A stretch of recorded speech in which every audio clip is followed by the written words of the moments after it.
Can't hear any of us?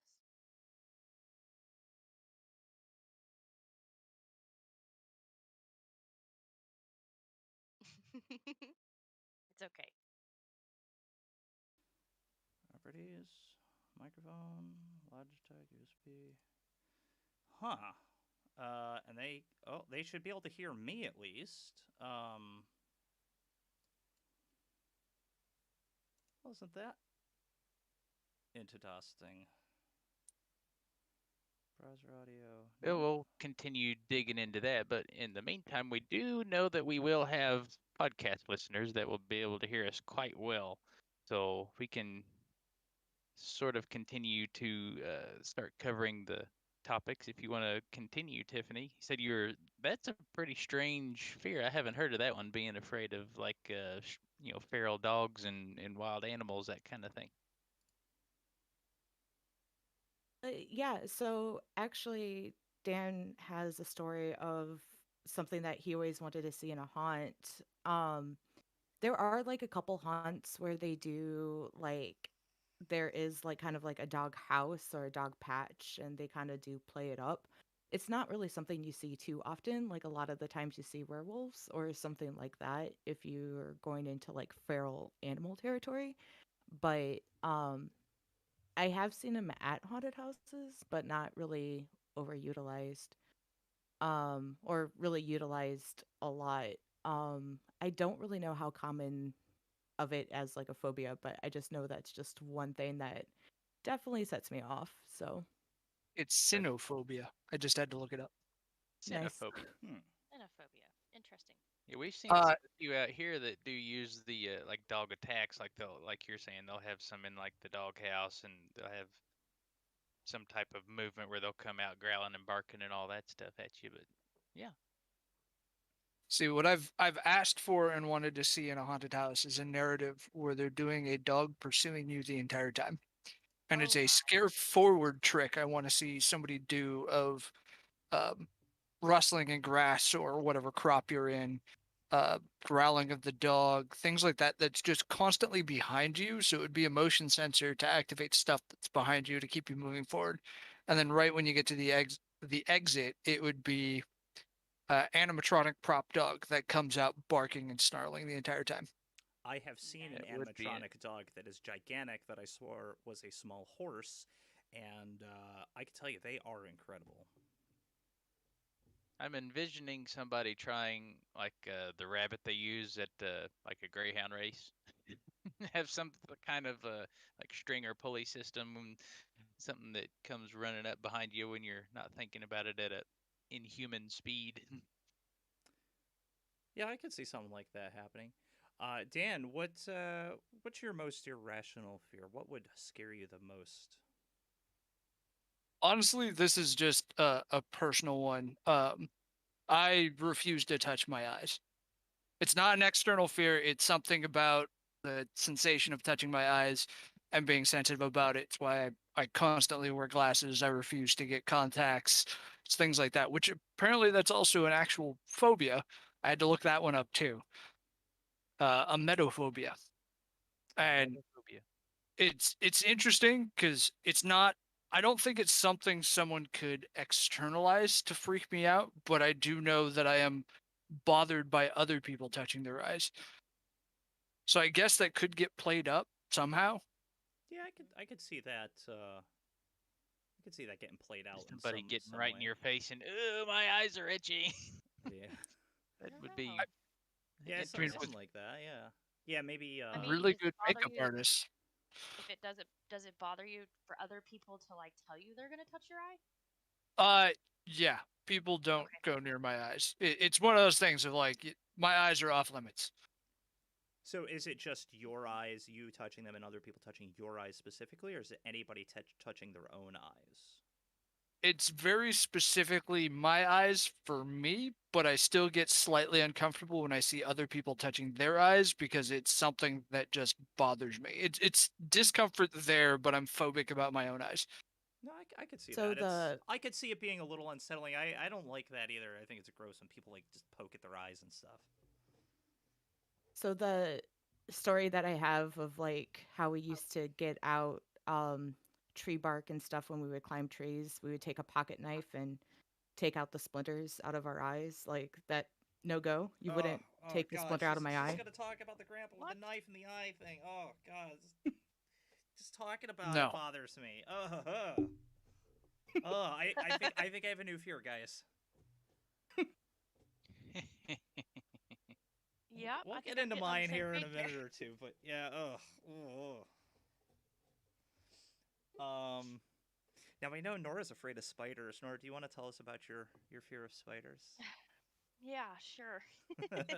So the reason I'm afraid of spiders is because probably 4. I mean, like young enough to remember like very young, but I do specifically remember it. I was walking around my yard outside by myself, and I saw a big giant wolf spider, assuming, and it had a ton of babies on its back. So as a child, I'm like, oh, let's squish it. So I did, and I was covered in 1,000 baby spiders within several seconds, and I have been terrified of them since. So, like in haunted houses, when I get into spider scenes, I just kind of get like, oh, ew, nasty. But if there's any noise, like hearing them like crawl around, I like start getting goosebumps. And if one jumps out at me, I'm more likely to actually run from them because I'm already in fear.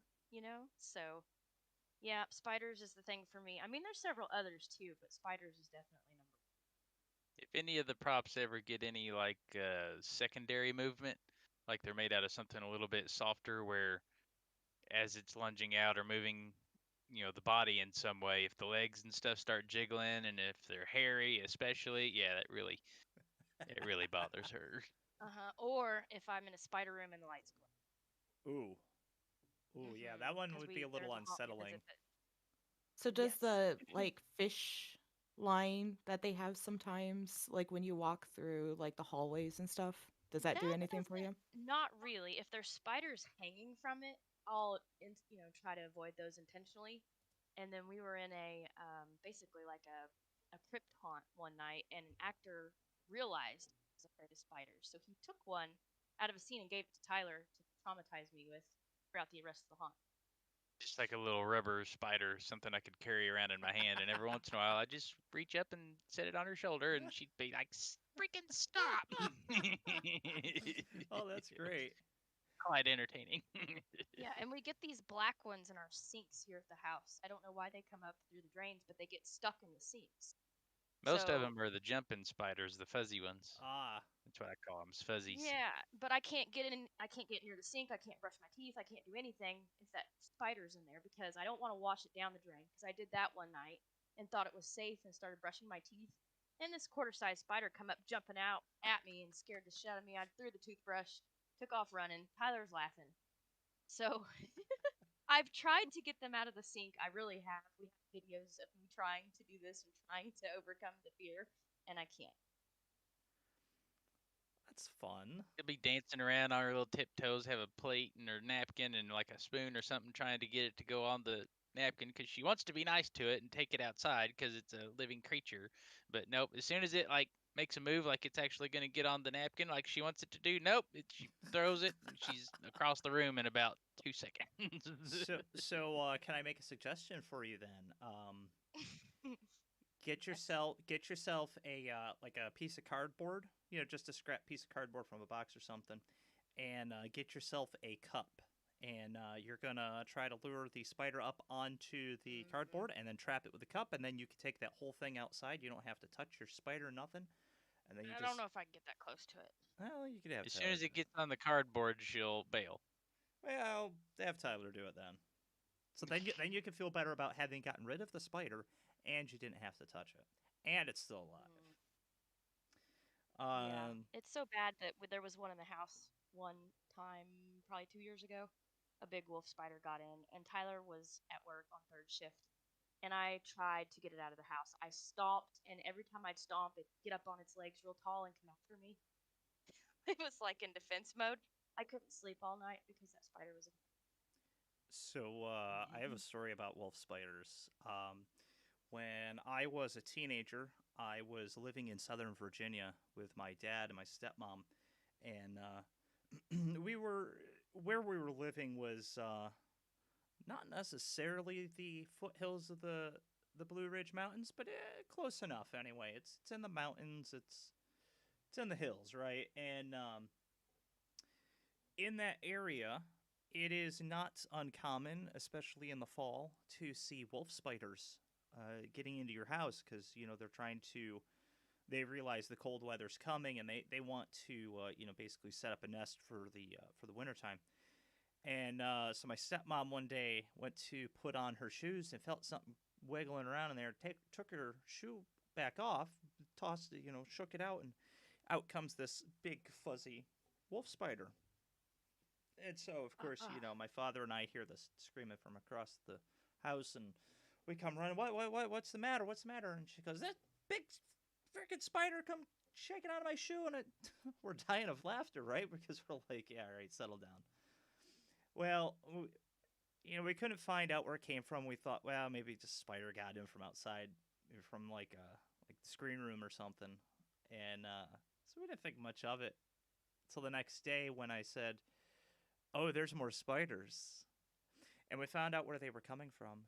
They had decided to make a nest inside of the wall, and there was a whole bunch of spiders in there. I'm talking hundreds of Hmm. great big huge wolf spiders. Now, I've never really been one to be afraid of spiders. I mostly ignore them because, I mean, for the most part, spiders are bros.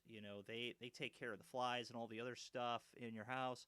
And honestly, if there's a spider in your house, what you're not seeing is everything that he's taking care of, right? Spiders, for the most part, know that you are gigantic. They are no match for you. And they know that, Well, right? So they that, know better than to try to attack you for the most part. You might get a spider bite occasionally. It's I just think that really depends on the species. yeah, the common house spider, right? I When mean, I lived in brown Utah, recluse. Well, yeah, brown recluse, different story, but I've I've been bitten by one of those. yeah, Oh Ugh. damn. but Uh, yeah. yeah, what you're not seeing are all the bugs that they're eating that are in your house. So I I would rather have the bugs. I tend to just leave spiders as they are. Maybe I'll relocate them if they're in a troublesome area or something, if they're in the way. But yeah, for the most part, I've never really been afraid of spiders that much, except for that one day. No way. We know that our haunted house goers that listen go to haunted houses are afraid of them too because we did a survey several years ago, and we got a lot of answers on what are you the most afraid of in a haunted house, and a lot of them said spiders. I think spiders was number one Gonna on have that to survey. find a picture from caving I did about a decade ago. It was early spring, so it wasn't quite warmed up yet. Coming out of the exit of the cave, there was a knot of spiders that had all condensed into one little crack to keep each other warm. Probably 1,000 of them in this crack that was just up the side of the cave. Nice. Oh, Um. Huh. So Tyler, what are you afraid of? The one that I have encountered the most, I would say, is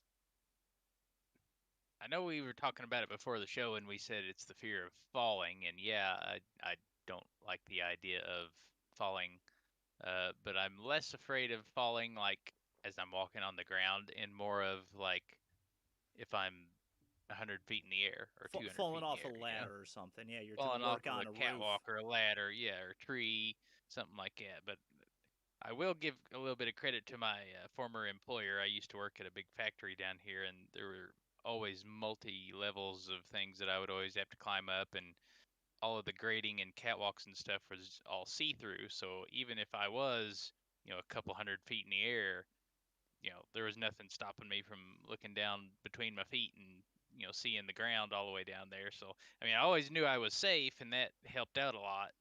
Because I always had railing and that kind of thing. But still, just looking over and getting that feeling of vertigo, yeah, that's not something I look forward to doing, is falling from a great height. Yeah, I could see that. I don't think most people are terribly comfortable with the idea of falling in the first place, But that does bring up an interesting theory that's been on around the internet before. The call of the void, right? If say you're standing, on the edge of a cliff, and you just kind of have this urge to jump off or throw your phone or something, and Oh, obviously I you do never that you all the never time. I'm follow always through with it, but it's so many people experience this call of the void, is what it's been called before, and it hmm, is fascinating to read more about. We won't get too far into that today, but if you're interested in that sort of thing, and trying to understand, what is it about people that makes them just have this urge out of nowhere, definitely go Google that. Um, I shall. yeah. So as for me, I think our audience knows at this point I don't like mannequins, and by don't like, I mean I sometimes will refuse to go into a scene at a haunt that has mannequins in it. And I don't think I'd call mine a phobia specifically. Before the show, we were talking about this a little bit, and we're raising the question of where does the line get drawn between fear and phobia, and I would classify it more as a fear.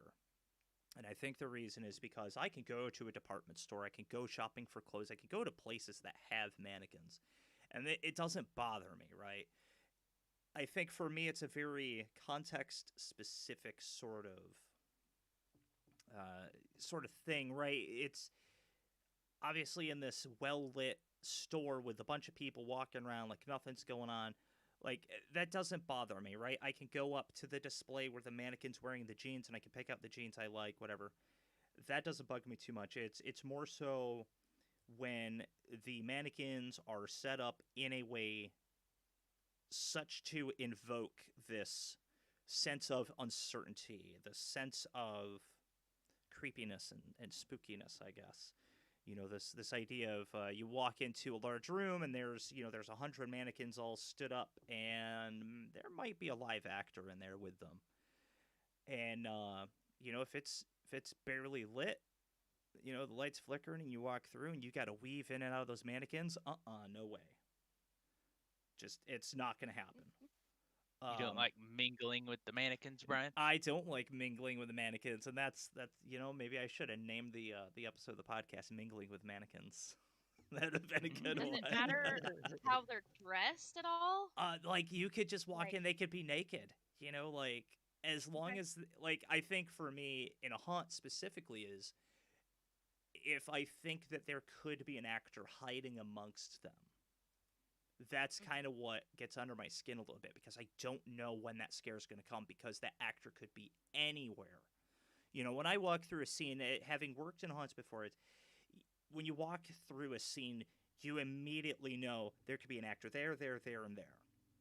And you just know that based on how the set is designed and where the good spots are going to be and what are the darkest corners, right?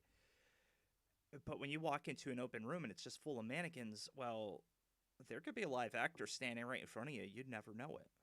They could all be live actors for all I know. So it's kind of that like when is the jump scare going to happen is I think one of the biggest driving factors for me because I don't know.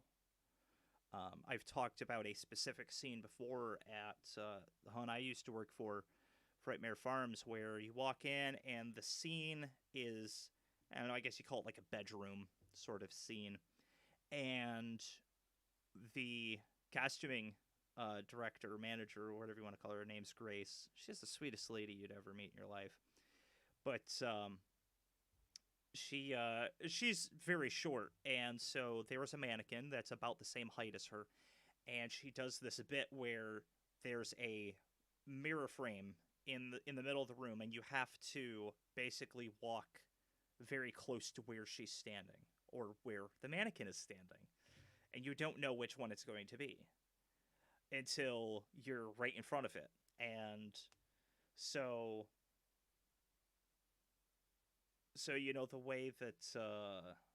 the way this works is she's standing in front of this mirror frame and you walk by and one of them's going to move and you don't know which one it's going to be.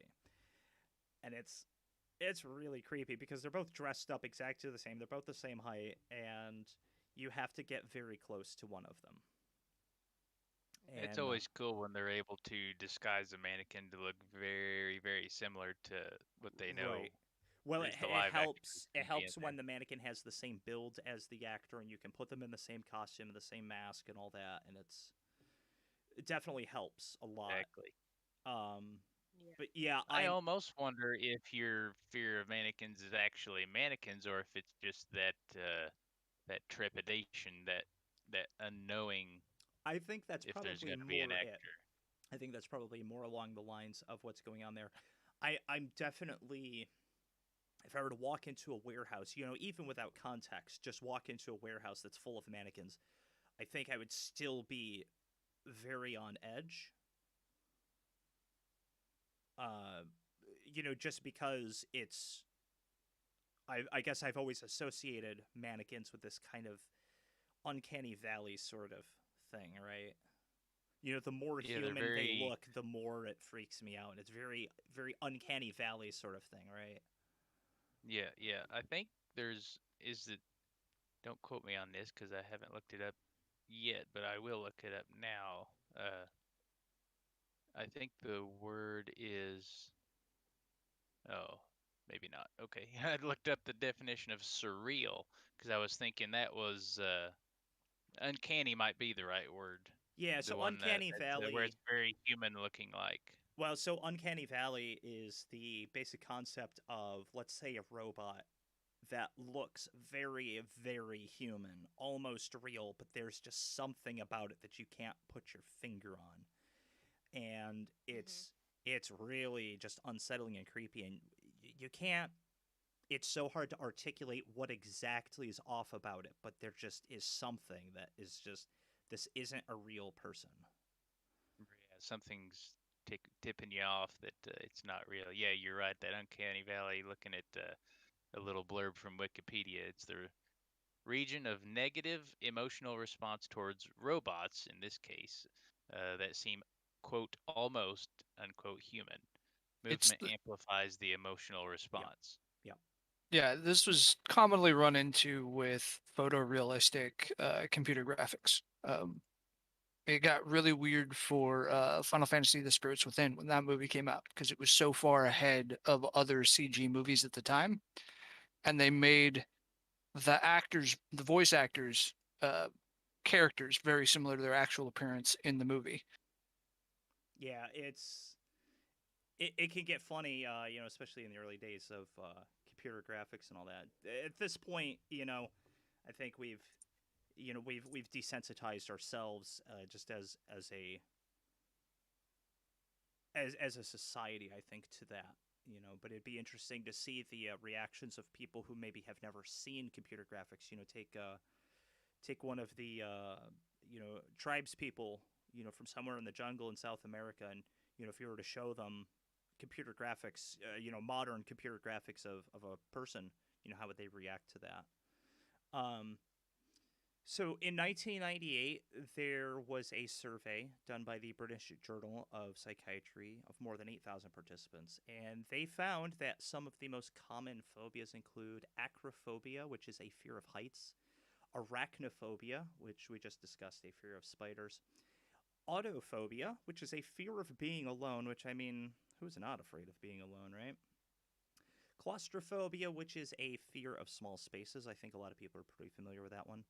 Ophidiophobia, a fear of snakes, which I feel is probably more common than we would think, and not surprised that there's a name for it.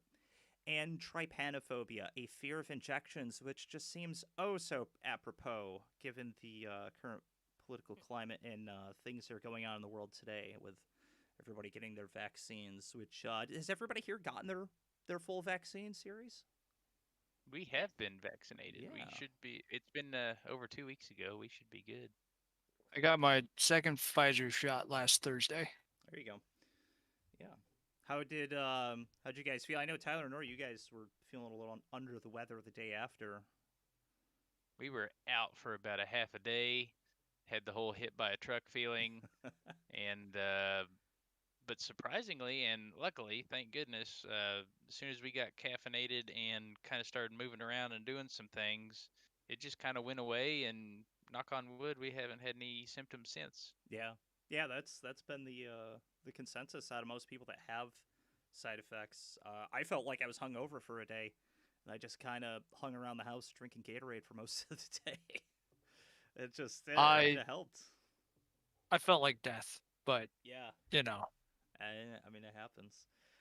So yeah, trypanophobia, that's a real one right now in the world. And on top of that, an estimated 12.5% of U.S. adults experience a specific phobia at some time in their lives, according to the National Institute of Mental Health.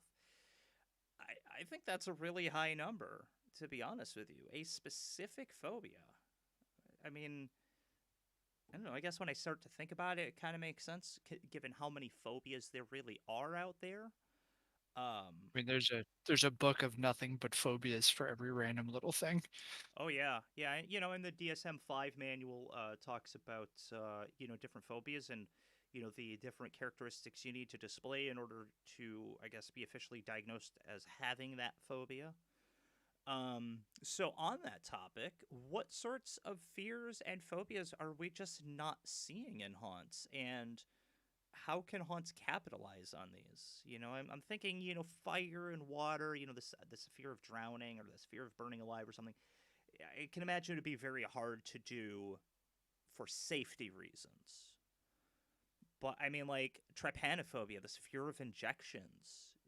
I feel like more haunts could be capitalizing on that. Maybe not this year. I think Buddy. it's. I think it would be in poor taste this year, right? Because the idea is we want more people to get the vaccine and not fewer. But I think in the future, once this whole thing kind of goes over, that'd be pretty easy to capitalize on. I would So think so. That was something that we saw at Transworld. Somebody, right, Nora? That yeah, I can't remember what booth it was, but somebody had one of those retractable needles. Yeah, we didn't get to see it, but we heard a lot about it. But it's kind of like the cheesy knife that they used to have, where you could stab your friend and the knife would just eject it to the handle.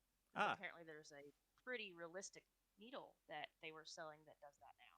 huh. so there's even a whole subgenre of like haunts that's just like medical horror. Hmm. Oh There's yeah. actually quite a few of them, and I've worked in a few of them. So like needles is a really common one, drills. Hmm. People hate the sensation or the idea of their teeth getting drilled. Oh So yeah. just the sound of drills going off against metal is Ugh. something Yeah, that we that's could really play up. ugh. Yuck. Yep. Yeah. I'm getting goosebumps thinking about that. I Ugh. I feel like No. those people should not ever work in construction or automotive technician programs, sorts of fields. Drilling metal that happens all the time. Right. Mhm. It reminds me they while we were at Transworld, they were doing the Vampire Circus, and oh, I can't remember the name of the song he called it, but his instruments were a porcelain plate and a glass plate and a fork.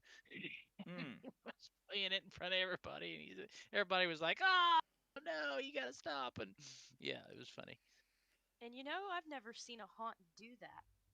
But like, if you walked into a kitchen and an actor just stood there with a plate and just started doing that as like a distraction, Oh, Yeah, it'd you probably always hurt. see him banging knives and hammers and pots and pans on, the counter or other pots and pans. But yeah, you don't see him making that screeching sound. That's I a I meant interesting observation. I did it with chalkboards. I So I feel Oh like yeah. I feel Oh, like it's probably not being done because like the actor has to hear it all night and to save their own sanity. right. Yeah, you'd have to find somebody really immune to it to be able I to mean, give tolerate me doing give me that. some earplugs or something so I can't hear it and I'll be a-okay. I'll do that I all don't night. I think don't I would care. be able to hold the plate and do it either, because it has a certain feeling to it as you do it. Sends Um, that vibration up into your arm. yeah. Yeah. Yeah, because Ugh. like me, I can't stand to file my nails because of that, the way it feels. Ugh. I speaking of these odd, screechy sorts of noises, there are when I hear the sound of like imagine taking your hand and kind of rubbing it over a balloon and that kind of squeaky, screechy noise you get, that rubber kind of, I guess, Hmm. making that squealing noise under your skin. It puts me in physical pain. Hmm. I can't explain it, um, but if any of the haunts I review are listening, you want to put me on my knees and make me cry, that's how you do it. so a balloon Mannequins, Well, I like, can I'm do just twister. that. gonna nope right out of there. It's not gonna happen. You're not gonna have the chance. You wanna take me by surprise, put me on, make me fall down and start crying because I'm in pain. That's how you do it. You put these screechy noises in my ears. So It's a balloon twister would drive you up a wall, like a not balloon not artist type of thing. not really because it's not. That's the sound of that is different enough that that doesn't bother me. It's that long. It's that prolonged kind of squeaky noise, right? Make you maybe like a door hinge squeaking Not, open. mm, not even so much that. And Yeah, it's this because really oddly specific noise. The only time I've ever really experienced it is taking a, a fully inflated balloon and taking a hand that's slightly sweaty and just kind of dragging your hand over it and Oh, that getting it's that. got to be almost higher pitched, I bet. It's got to be Higher super high frequency. pitched. Yeah, it's something about the frequency is getting to me. Interesting. Yeah, don't get any yeah, so ideas. one of my sticks that I used to do, because I could go ahead and do balloon animals and unicycle and do a lot of fun clown stuff. But like I would find people that would have that type of phobia. Like so people are scared of clowns straight up. But if they were okay with clowns, I would find like that sound, or if they couldn't stand like balloon popping, like there's a whole population that just can't stand the randomness of balloons just popping. I would specifically like start making balloon animals horribly next to those people in line. Hmm. Give me a minute, I'll get it. Yeah, Just keep twisting and making right. all. Yeah. I Um, never thought about that, but we did have a clown make us a an animal balloon or balloon animal. Uh, it's been probably 2, 3 years ago. What was the name, Nora? I don't know. We oh, he had a name. The dog had a name. We gave him a name and a duct tape collar and He's, wrote his. What was it? I think he's in the car, but the haunt named him. I can't remember, but we had him. We had the haunt, one of the haunts, hold on to him while we went on a zombie paintball shoot because we couldn't take the dog with us. And when we come back out, they'd made him a collar and put a name on it. I can't remember though. It's in But the I was car just somewhere. He's only like 2 inches big now. yeah. I was just thinking maybe that's why we see clowns every once in a while making balloon animals is because they're looking for the people that sound just drives them nuts. Huh, Yeah, never because thought if you about that. don't have a phobia of clowns, then maybe a clown can still instill fear another way. Yeah. yeah, it's not even a fear for me. It's just it's physically just painful. Like I'm not afraid of it. It just hurts. I can't Right. explain it. It hurts, and it's so oddly specific. It hurts in the front of my head. Um, so like if you had a headache or something, but it was oddly focused right, like near your hairline on your forehead, just underneath the skin, and you can't get at it. You can't do anything to remedy it. It just ugh. Hmm. I think a few others that we don't see very often are people are afraid of storms. Like I'm one of those people. It's not like a giant fear of mine, but I am afraid of storms. And we don't really see, I mean, we get lightning and thunder, but like imagine a scene where you think a tornado is coming through or warnings that a storm is coming and you just don't really see that often. And we Yeah. do see, I hate to mention this one because this is I hate seeing in haunts, but it's it can be utilized, and that's the getting shocked. Mm. I think that one is more just an aversion to the physical pain rather than the It could fear be, of yeah. getting shocked specifically. Oh, I'm afraid of getting shocked specifically. I, if I I, feel like uh huh. most people are averse to specifically getting shocked, but I like I said, I think that one is more of an aversion to the pain that goes along with it because everybody's gotten a Hmm. zap from a 9 volt or dragging your feet on the carpet and you touch a piece of metal or something. Especially where I live in the Northeast, in the wintertime when it gets very dry, and I wear a fleece jacket, to the office or something, and then when I take that off and then I go to touch something that's metal and oop, I got zapped. Hmm. Um, so that's yeah, that's something that I It probably goes along really hand in hand, like with my fear too. It's like it's not the being up high it's probably not even the falling. It's the hitting the ground that you don't really want to do, because once you're falling, you're kind of screwed. Right, right. It's that abrupt stop at the end, right? Yeah, that's the part that sucks. What was the show? Oh, Dead Like Me. It used to be a show on HBO years ago, and it was, without getting too much into the plot, it was about this girl. She died, and like now she's a Grim Reaper or something. It was a pretty good show, but like there was, Oh, we watched a couple yeah, episodes of yeah, that. it was Yeah. it was a great show. But so like one of the other, I guess, Grim Reaper people, dead people that like she, I guess, worked with, had committed suicide by jumping off a cliff. And there was a line that she had said, and it was something like, "It's not the fall that kills you; it's the abrupt stop at the end." Right. And I thought that was, I was like, yeah, I mean that's not wrong, right?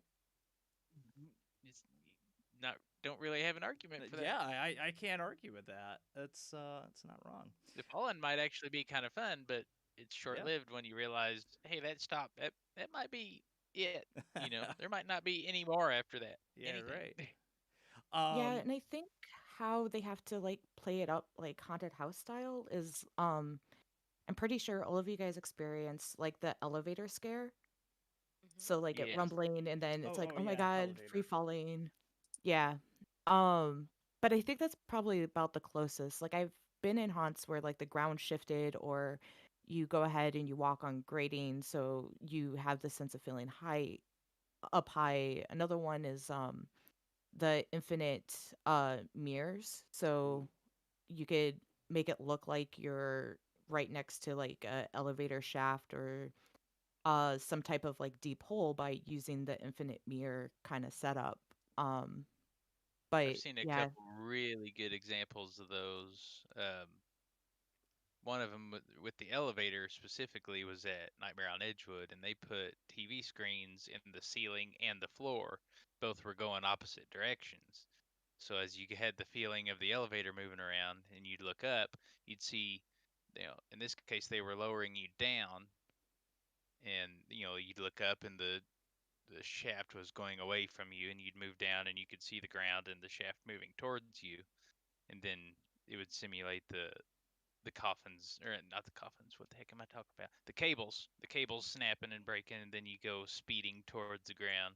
That one was really cool. And then what was the other? Oh, the endless floor. The best one I've seen was at Erebus, but that's been probably 8 9 years ago when we went there for MHC bus tour, and that one was executed real well because they had a narrow path, like the wall was really close to you, and it might have actually been leaning towards the endless pit, and so you were like forced to look over and lean. And I'm not sure exactly how they did it, but they sold the endless floor illusion real well, because you'd look down and like you didn't see reflections or dirty plexiglass or anything like that. It was crystal clear, and it looked like it went down. I mean, I was tipping my foot off to the side trying to feel the ground, and they probably had like a 6 or 8 inch drop, because I never did touch the ground, and I was too scared to get too much weight over there. And I'm like, dang, it looks really far. I don't want, nope, nope. And so that triggered the fear of falling. And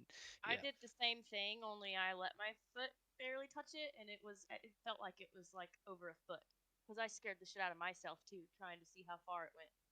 there was an actual drop, but I don't know Yeah, where the illusion started and real ended, but it was it was all there. It was very well done. That's pretty cool. I've seen a few, I guess endless void sorts of illusions at a hunt that shall not be named. They did one really cool scene where you were up on a catwalk that was probably, I don't know, 3 feet off the ground, if that, and they just filled the space underneath the catwalk with fog. And the way it was lit, you couldn't tell how far down it was, and so when the actor came towards you and then flopped forward, he disappeared into nothing. That Oh, was cool.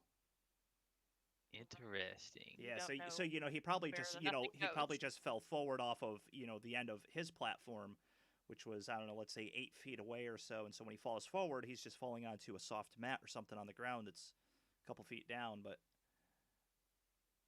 he's disappearing into the nothingness, and then when as he did that, these little demon guys jumped up out of the fog onto the catwalk with you. Coolest thing I've ever seen. Never seen anything like that anywhere else, but we shall not name that haunt because the way they handled everything else really sucked. Going back to water and falling, we visit a haunt every year called Haunted Angelus up in Indianapolis, Indiana. Oh yeah. And they have a section where you're kind of like in a swamp area, and they have a bunch of water, like a mini waterfall, and you're surrounded by this water on the right side as you're walking on a rope bridge. And when you step into the middle of the rope bridge, an actor will always stop you and kind of insinuate, like, hey, look at the water. And right when they do that, that bridge falls at least a foot towards the water. Like it completely turns sideways, like it's going to drop you into the water. Oh. So we thought that's a really cool way to use both of those together. And there's some kind of tarp over top of the bridge where it would collect water as it's, level, and then as it tilts over, it dumps all that water off, and yeah. We did a haunt last year that had a kind of suspension bridge over a pond. It went out to a point in the middle and then off to the side to continue on the trail. And the first part of the bridge was sturdy, but as you went along, it got a little more shaky. I did disturb other people because I started jumping on the bridge to see how sturdy it actually was. Well, of course, you got to test the durability of the bridge, absolutely. But it had a nice bounce to it, and I could see how people would find that it felt very unstable. And it was like 5 feet off the water, and you couldn't see how deep the water was. It was dark and only lit by torches, literal torches, like burning flame. Oh, Cool Nice. effect. I can see getting away with that, a foot or two of water, and even if you did fall into it, what's the worst that's going to happen? You're just going to get wet. Right. Yeah, The that's next best one I think I've probably seen was at the cave, and that was because, well, they had a little bit of an advantage. They were in a freaking cave, so they actually had real bridge and real water that they were going over, but it was so black and dark in there because, it's underground that, yeah, you couldn't see anything under the bridge. It could have been 5 feet, it could have been 30 feet. You had no idea, but yeah, that was pretty and the cool bridge too. is on the water there. So you're like walking on top of the water, and then they make it really, really dense fog in there. And then it's just a green light. So you're walking into fog, and you can't, like at points, I couldn't see Tyler in front of me, and you just are surrounded by water, and you can hear it, and it's super cold, and it's really cool to like enter that haunted house. They do take advantage of it because they've got actors in wetsuits that come up over the rail, and yeah. They will grab a hold of you too and make you wet, so people that are afraid of water might not enjoy that. nice. So what sorts of fears and phobias are we seeing, I guess, more commonly in haunts that could maybe be capitalized on further? I was gonna say one that could be capitalized on less, but Well, I'm thinking, arachnophobia, how could a haunt make that more intense, or claustrophobia? I'm sure we've all seen the claustrophobia tunnels and whatever. Like, yeah, if somebody's really, really afraid of, really, really has a bad phobia when it comes to claustrophobia, that sort of thing, that's gonna freak them out. But for most people, it's whatever. It's a tight squeeze. It's uncomfortable at best, but it's not that scary on its own, right? What sorts of things could haunts be really exploiting even more?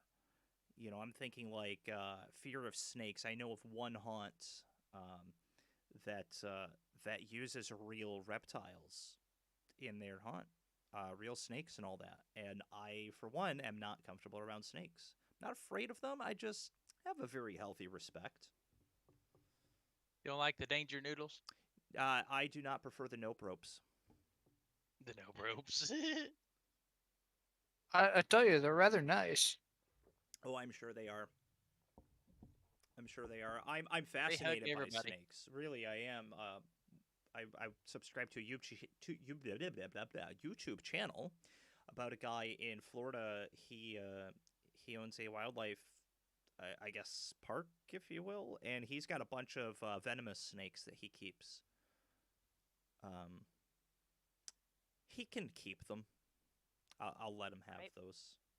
I got no interest. It's something Nora and I were talking about earlier. You was talking about arachnophobia, how it can be used better.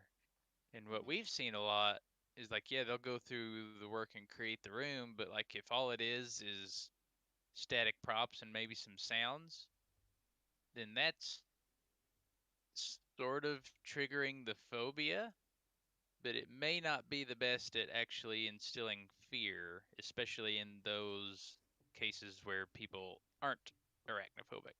Right. So like whenever I'm following Nora through, yeah, I'm looking at her and getting giggles because I'm watching her get freaked out a little bit, but she's not really getting a fear reaction. And it's because there's nothing there to generate that kind of reaction because Yeah. everything's just a static prop. It's just there to look at. And I think haunts kind of rely on just the way things look a little bit too much because they're ignoring everybody else in the group that doesn't Right. get affected as much. And I think with So arachnophobia specifically, if you could find a way to put an actor in a costume that is now a gigantic spider, you're going to evoke a much bigger reaction even out of people who are not afraid of spiders to Nora, really be you on want to tell edge. them about the guy that had the spider costume? Oh, they're out there. I've Which seen them. one? They're awesome. The little guy at Asylum. They made a spider costume for him. I try to forget these things. Yeah, they are out there. So I they're have seen some custom made ones. They are awesome. yeah, Yeah, yeah. they custom made one. Yeah. This guy Ugh. was still upper half was still human, and then they made a lower half on him. He was a I don't think he's actually a midget, but he's a very short guy. And so the whole bottom half of him was these spiders, and he'd come out around the corner, and these legs would be jiggling coming out around the corner. And Nora was I like, backed up against "Yeah, the wall. I was like, I'm going out this haunt in the reverse direction here because I am not walking past that fucking thing. Not doing it. like we even knew who the guy was because we'd been going to this haunt for years and years, and we learned It who the doesn't guy matter. was. It did not matter. Nope, nope. She was going. She's like, I really like your costume. Bye, or don't like your costume. She was not having any part of it. No. there's So this that's what old I mean. Even knowing, oh, what was he saying, Tiffany? there's this like old school scare kind of in relating to uh like arachnophobia and stuff like that, where you kind of like have a maggot infested room or a cockroach infested room. And what actually turns it into a scare is normally the actors eating like the cockroaches or the maggots, and they're just coming out of everywhere, or all of a sudden like a drawer opens, or if it's in a cupboard in a kitchen, I've seen it where there's just cockroaches that kind of like spill out. I've also seen them where they use like kind of like a graphic video effect. Um Oh yes. yeah, where it looks like they're literally crawling all over Yeah. things. So I've seen them done like a lot of different ways, but I've even seen like rooms, kind of like what you're explaining, where you have the actor that's like dressed up as like this like queen spider, for lack of better terms, or king of all the spiders, or whatever you want. Like, yeah, I've definitely seen like that kind of like setup in different haunts before. I just thought of a really good gag that would be great for getting people that are scared of spiders. Oh, we got to hear it. Well, go on. So you get a bunch of the fake spiders, the rubber ones that have a little more texture to them. You attach them to a clear fishing line, but then you rig that up through the roof, and that's attached to an actuator that will just lift up and drop them down rapidly. And so as people walk into the room, that'll release the trigger and drop the spiders when they hit a motion sensor or a pressure plate. And so they'll just suddenly have all the spiders fall down on top of them, and then you have that with a kind of black cloth textured roof. So they blend in when you're in the actual space. Release the spiders.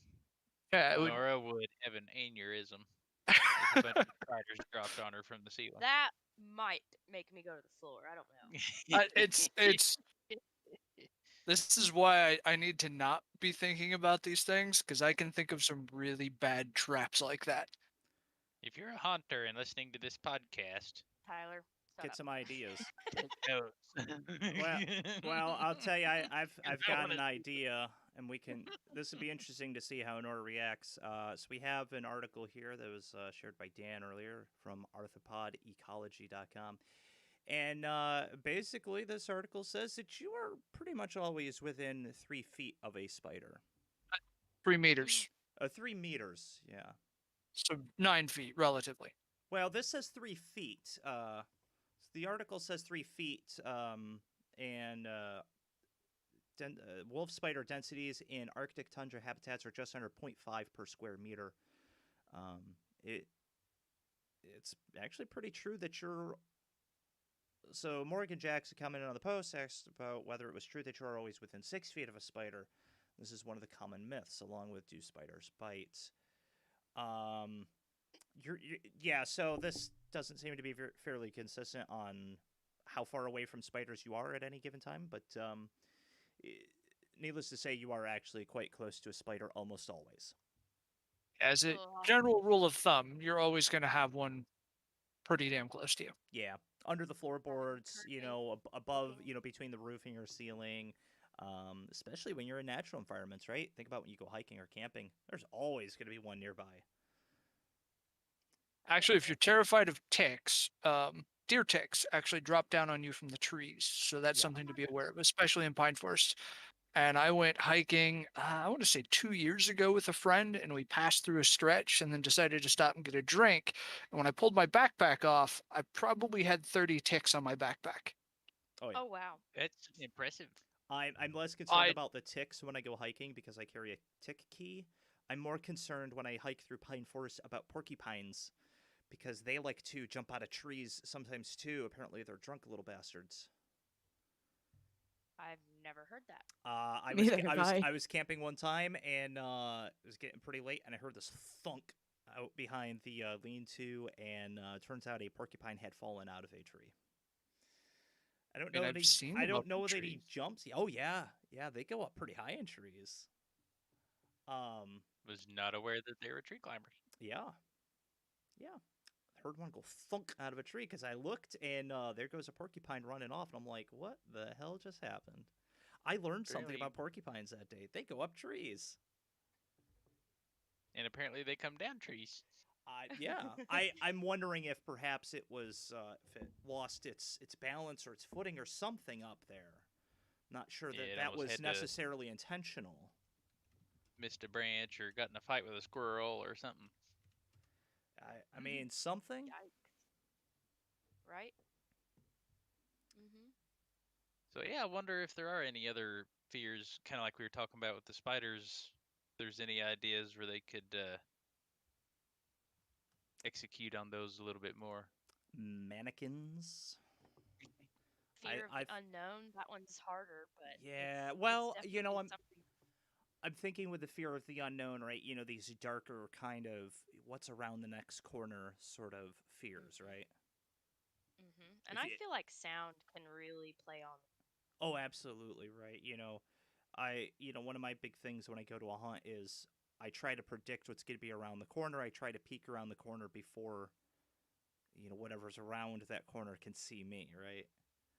I Cheater. kind of want to be prepared a little bit, but I think I have been to a few hunts that they make it damn near impossible. You basically have to put your whole body out in that around the corner to see what's going to happen. Or they have the flappies that hang down in the doorways, and you're not going to see anything before going through them. And they're gonna see you before you go through because they'll see the flaps moving before your body goes through. Oh, So absolutely, yeah. They're going to see that movement, and they're going to be like, "Here he comes." You And know, they're gonna be listening. yeah. Fear of the dark. That's harder to do, especially with adults. I think most adults are not necessarily terribly afraid of the dark. That's more of a kid thing. What's under the That's bed. one of those things, though. When we're in a haunt, if it gets total black, I switch Tyler places. I always go up front. Sure. And if it gets pitch black, I switch it. that's one of the little known fears that Nora's got. Is afraid of the dark. We've got so many night lights in this house. Seriously, yeah. Oh man, I Does can't not sleep unless tolerate it is darkness very pitch well. black. I have Oh such a hard time my. getting to sleep unless it's pitch black in my room. I We've got can't a do it. TV on, about 3 or 4 night lights, a Oh, I pretty bright can't do it. alarm clock. We can't even like if she's walking outside, needs to do something outside. There's got to be about 4, driveway security lights on. No, not dark. Mm-mm. We won't do it. Yeah, no, Nope. I need pitch black to sleep. That's tough. Especially backpacking, especially on a clear night and the moon's out and the stars and everything, and it's actually quite bright. And I got a hard time getting to sleep. Um, I think what are the other ones that we see a lot of? Claustrophobia I think could be capitalized on some You more. mentioned the clowns, obviously. We see a Yeah, lot of clowns clowns everywhere. I think could probably be drawn back a little bit, right? It's becoming so cliche at this point. Well, Well, I if think that's more because we don't see them used as well as they should. I Well, A lot mean, of you could that's really lean into clowns more, but you need to make caricatures of them. Almost go like Killer Clowns from Outer Space style rather than it all the great time. movie. Great movie. Yeah, I mean, clowns I think could probably use a reimagining or at least a more focused view on their role in a haunt, right? If you're walking through this industrial warehouse, does the clown really fit? Maybe, maybe not. right, If you're walking yeah, through the old Victorian mansion, does the brightly colored clown fit? No, probably not. But you could totally go with the super creepy, like 1800s clown. The black and white, the ruffle collar and all that.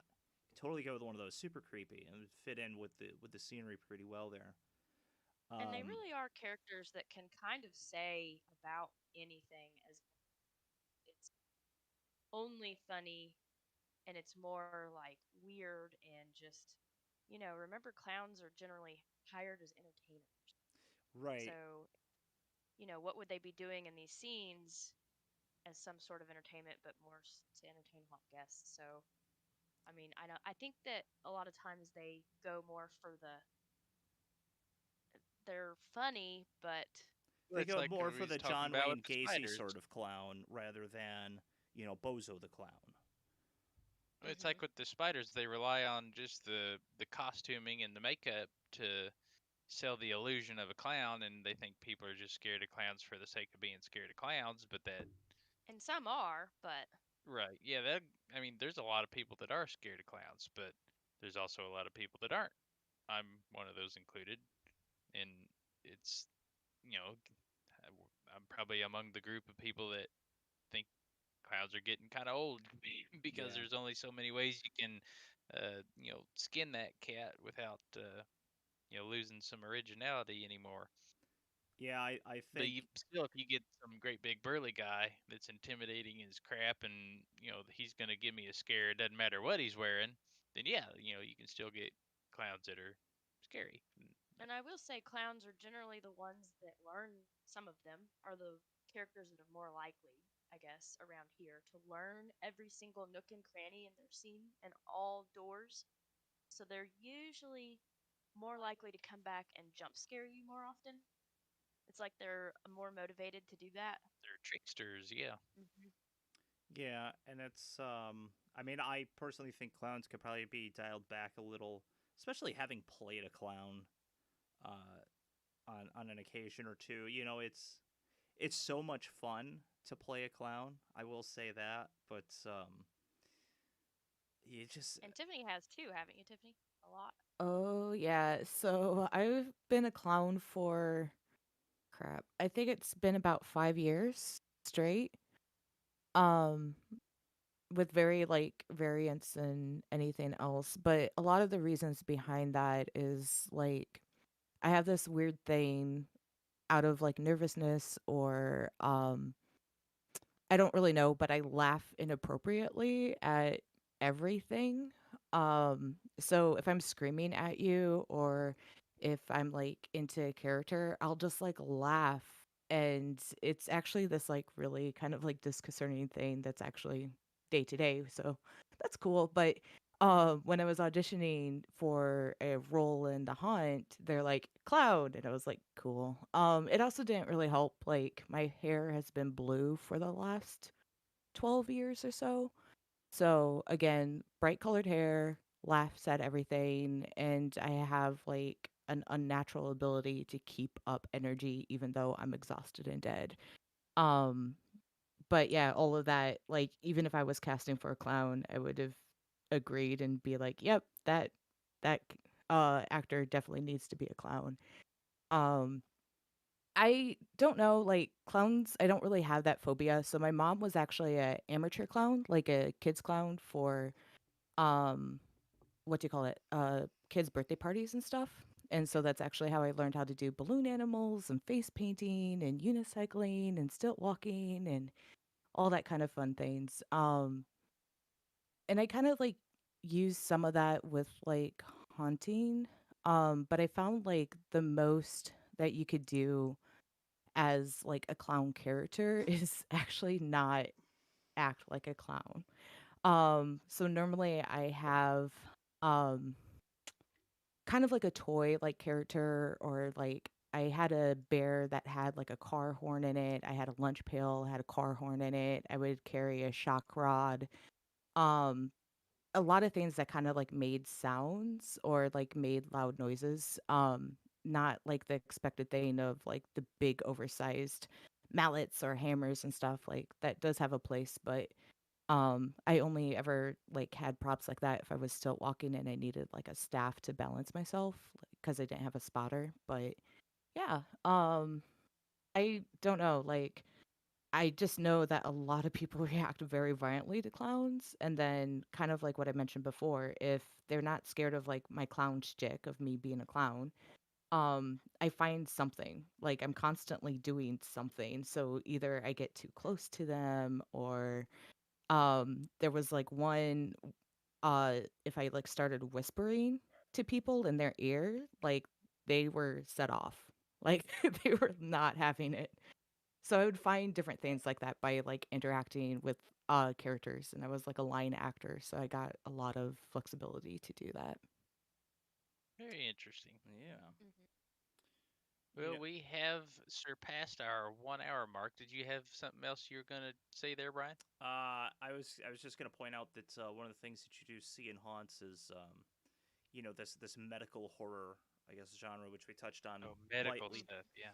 You see it, Well, but it's blood and I feel gore. like it could just be capitalized on so much more. So many people are afraid of this, and this year might be in bad taste. But I think going forward, I would love to see more like old fashioned medical horror type, abandoned hospital sort of sets and scenes and themes and all that. KO's Escape is old hospital themed, so that it definitely works. And I Hmm. think if done right, it could be tasteful and it's not discouraging to the current climate that we're in socially right now. Hmm.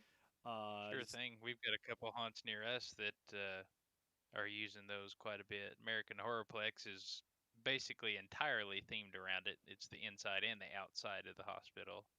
And then we've got Waverly Hills Sanatorium not too far from us, and they take place in a, obviously an old uh, tuberculosis Tuberculosis. hospital. But I will admit that they've actually gone away from their asylum theme over the past few years, and every time we go back, we're like, man, why don't they take advantage of this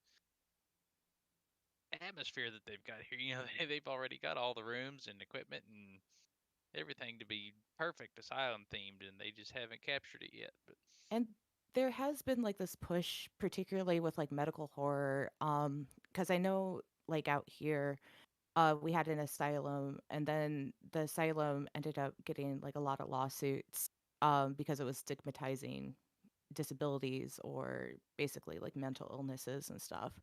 And so there's like a lot of that kind of random push that changes like your themes, particularly like regionally, which it's fun when you're working on that side of planning a haunt and trying to come up with a theme and everything like that. Like there's definitely like things that you could think of like, well, I mean, this makes sense or this would work. But then there's also like the larger thing is like, is this actually going to get us sued?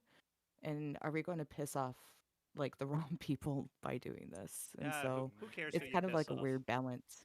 Who cares who you piss Yeah, off? That's the and whole idea is to make people feel uncomfortable. I Yeah, mean, I don't know. yeah, you're kind of at mercy again, like with your community that you work in. Ah, Mhm. screw them, piss them It's. off.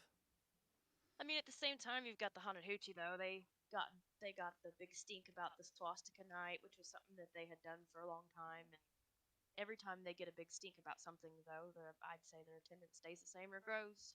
Yeah, I mean It that's kind doesn't of been their seem whole to thing affect is like that screw you, particular we're one. gonna do what we want. You know, they're intentionally trying to be controversial, so I don't know. I mean, it works for them. That it does. Well, we have reached the end of our show for this week. I think we could keep on going on with this for hours and hours if we wanted to, and but we do have to draw the line somewhere, unfortunately. If you are listening to this, please leave us a email at thescarefactor@gmail.com and let us know if you enjoyed this conversation. We would love to hear from you. Shoot us a message on Facebook, Instagram, Twitter, YouTube. We're on TikTok, all of the socials at the Scare Factor. And yeah, that's gonna bring the show to an end this week. Anybody have any final thoughts about fears and what we've got coming up in for future episodes? I think the biggest fear of people on YouTube is they're afraid to ring the bell. So please, folks, conquer that fear and ring that bell. Like, Absolutely. comment, subscribe, and ring the bell. Get those notifications on because then you know when we go live. You'll know when we post new videos. You'll know all sorts of cool stuff. Absolutely. Next week, I TBD again. I guess. I don't know. Y- Let's And keep them on their toes. you're gonna finish this without quoting Herbert? Uh, sorry. I don't know. Maybe I missed the comment. Please tell Missed me the you guys reference. have all read Dune. Yeah. No. That's a Ah, Sure. negative. okay. Why But don't you take us So, out, Dan? so Take us he- out. here you yeah. go. Fear is the mind killer. Fear is the little death. You must not fear. All right. Well, there you go. Must not fear. Perfect ending Must not to a fear ringing the perfect bell, episode. folks. We'll see you next week. Bye.